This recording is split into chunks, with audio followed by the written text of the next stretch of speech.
ランドスケープの概要についてです。こちらは RS グレードをベースに行きたい場所へ、やりたいことへ、世界を広げるをコンセプトにアウトドアテイストを詰め込んだ車両となっています。RS グレードをベースとしているため、パワートレーンには直列4気筒 2.4 リッターターボにモーターを組み合わせたデュアルブーストハイブリッドが採用されており、その動力性能はアウトドアシーンにも問題なく対応できるものと思われます。まずは外観紹介からです。現時点では市販モデルは展示されていませんでしたので、オートサロンなどで展示されていたコンセプトモデルをベースに専用装備を紹介していきます。まずはフロントフェイスからになります。車幅が先代よりも拡大されたということに加えて、ハンマーヘッドシャークをモチーフにした切れ長のヘッドライトとバイトーンカラーで強調されたグリルの存在感により、正面から見た際の迫力はかなりのものとなっています。ランドスケープには専用のボディカラーであるアーバンカーキとブラックのバイトーンが採用されています。RAV4 などのアウトドアテイストの SUV によく採用されているカラーリングとなっており、渋めのグリーンカラーがそのコンセプトと非常にマッチしています。さすがに市販モデルにフロントフォグランプや牽引フックなどは装備されてはいませんが、元々の大開口グリルを要したフロントフェイスにオーバーフェンダーが採用されていることでより迫力ある表情へと変わっています。サイドに回り込んできました。ランドスケープのボディサイズは全長 4930mm、全幅 1880mm、全高 1565mm、ホイールベースが 2850mm となっています。オーバーフェンダーの採用と、サスペンションチューニングとそれに伴う最低地上高のアップによって全幅がプラス 40mm、全高がプラス 25mm アップしていることが特徴です。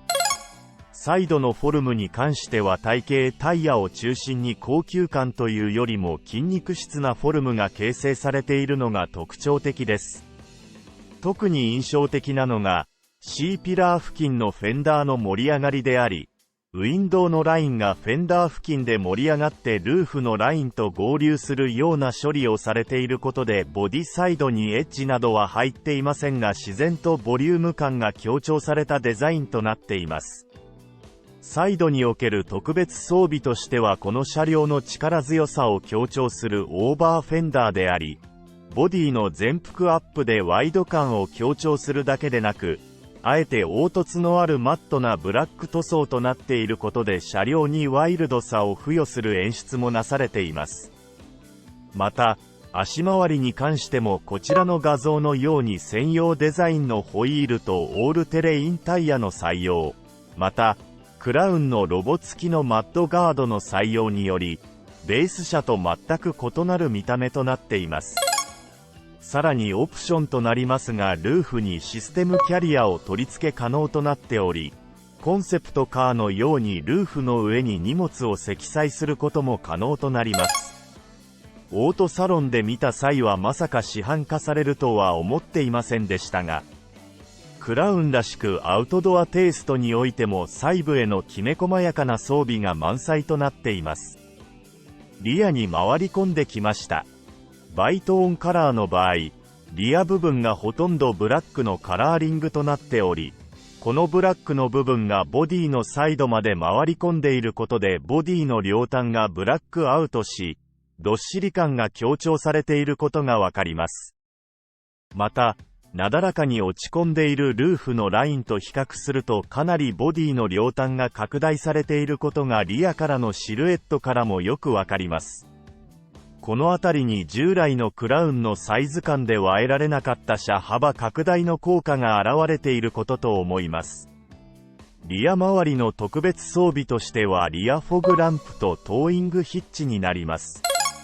まさかクラウンにトーイングヒッチが装備されている仕様が販売されるとは思っておらず、エイプリルフールのネタと言われた方がまだ信じられますね。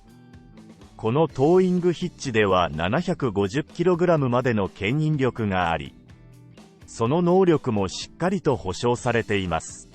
続いて内装関連の特別装備です。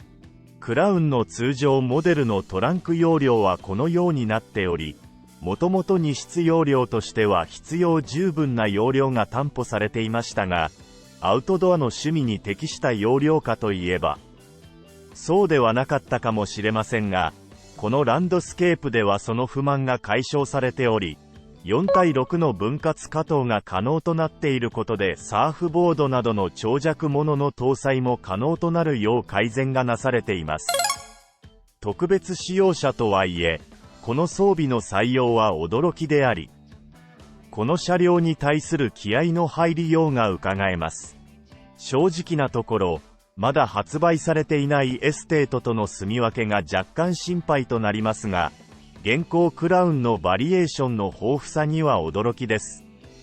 ただし注意点としてハンズフリーのパワーバックドアはランドスケープに装備不可となっています。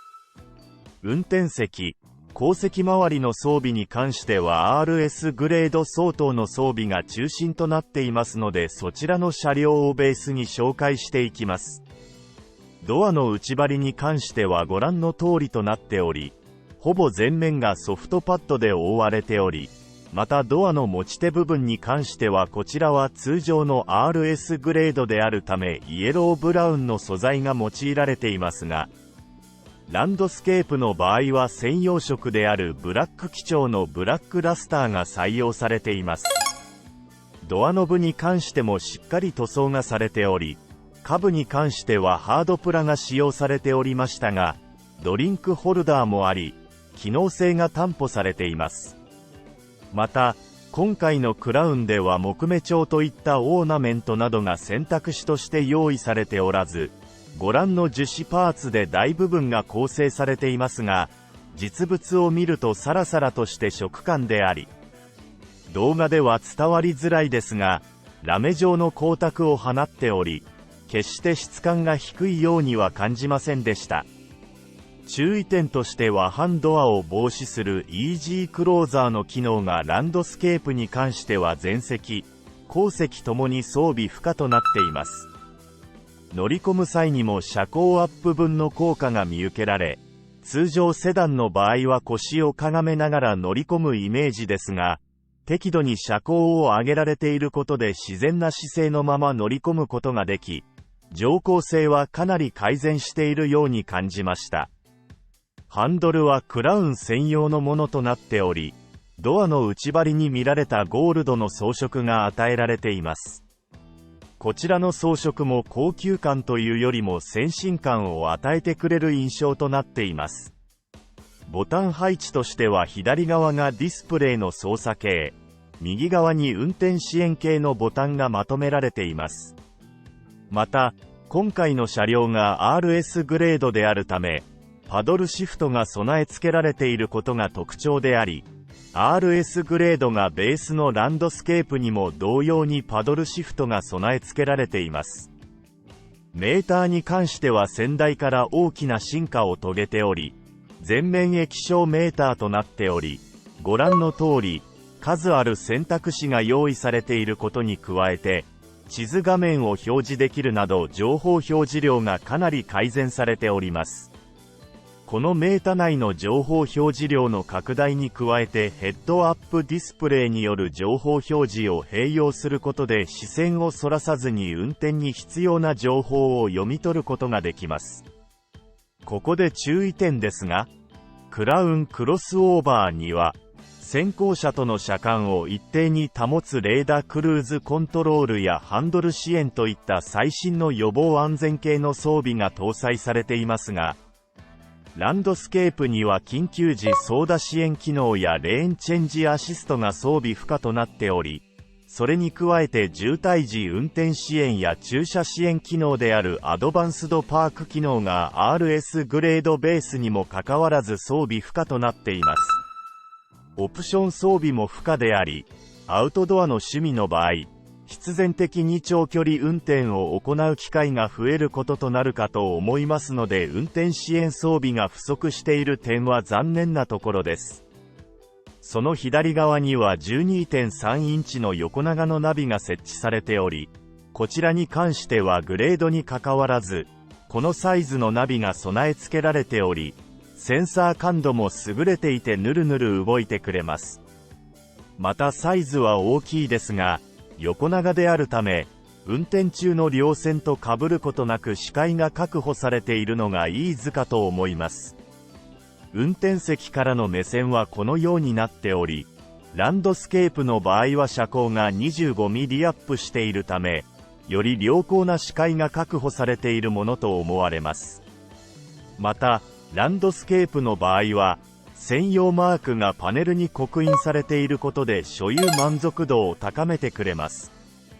ナビの下部にはエアコン操作系のスイッチやシートヒーターなどのボタンがシンプルかつ物理スイッチとしてまとめられているので非常に操作性は良さそうでした。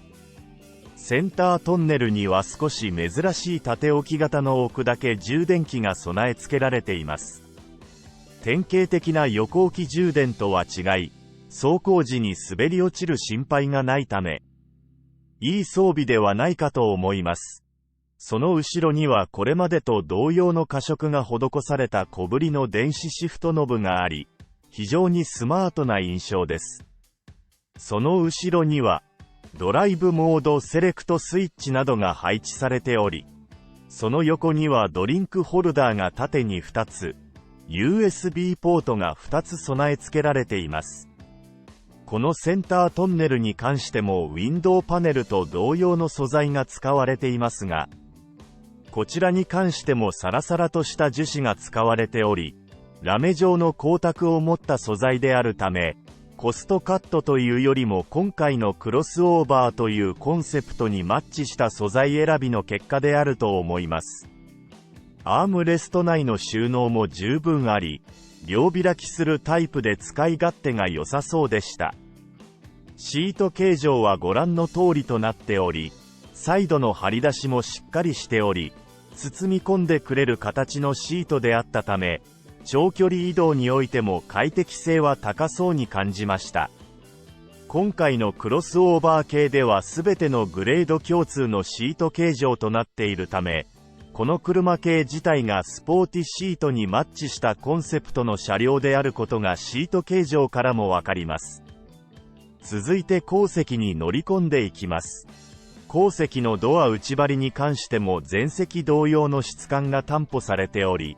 ゴールド調の加色があったり、メッキのドアハンドルやペットボトルホルダーがあるなど機能性も兼ね備えています。